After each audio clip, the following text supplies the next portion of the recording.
კონტროლის პალატაში ამთოლობის დაზღვევის სახელმწიფო პროგრამის აუდიტის წინასწარი შედეგების გამოქვეყნების შემდეგ სადაზღვევო კომპანია GPI გასული 4 წლის შედეგებს აჯამებს. კომპანიის ხელმძღვანელობა თვლის, რომ სადაზღვევო კომპანიების ერთ კონტექსტში მოხსენიება საქმის ბოლომდე შესწავლამდე გამართლებული არ არის.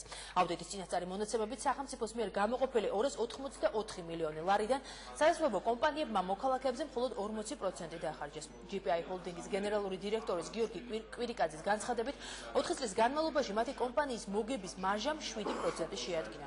დასრულებით ისარგებლა 91,000-ზე მეტმა ბენეფიციარმა. ანაზღაურების თანხმობა 50 მილიონ ლარს მიაღწია.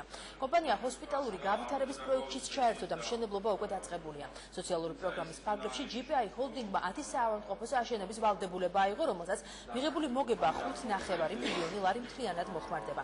კომპანია მშენებლობის დასრულებისათვის დამატებით 20 მილიონი ლარის მოზიდვასაც აპირებს. კონტროლის პალატაში აცხადებენ, რომ მაჩვენებლები მხოლოდ სახელმწიფო უწყებებიდან მიღებული ინფორმაციის მიხედვით დაიანგარიშეს. სად მიდის ეს თანხები, მინდა შევახსენო ყველას და მათ შორის კონტროლის პალატასაც, რომ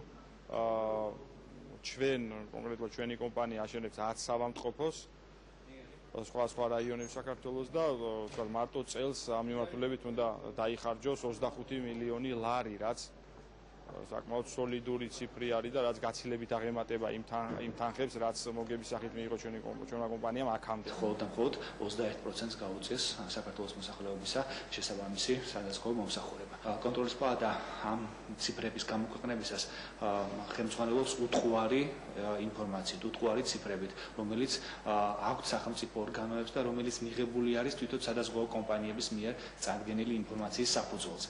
ჩვენ არ საუბრობთ სადაზღვევო კომპანიების საქმიანობიდან, საერთო საქმიანობიდან მიღებულ მოგებაზე. ჩვენ საუბრობთ იმაზე, რომ სახელმწიფო პროგრამიდან მათ დარჩათ დაახლოებით 60-65%-იანი მარჟა. ეს თანხები უნდა მოხმარებოდა არა კომპანიის ინტერესებს და ადმინისტრაციული ხარჯების და სხვა ხარჯების დაფინანსებას, არამედ რაც იმ თავითო ჩადებული იყო სახელმწიფო პროგრამით, რომ მოხმარებული იყო სწორედ უმწევრთა კატეგორიის მნიშვნელოვან რაოდენობას.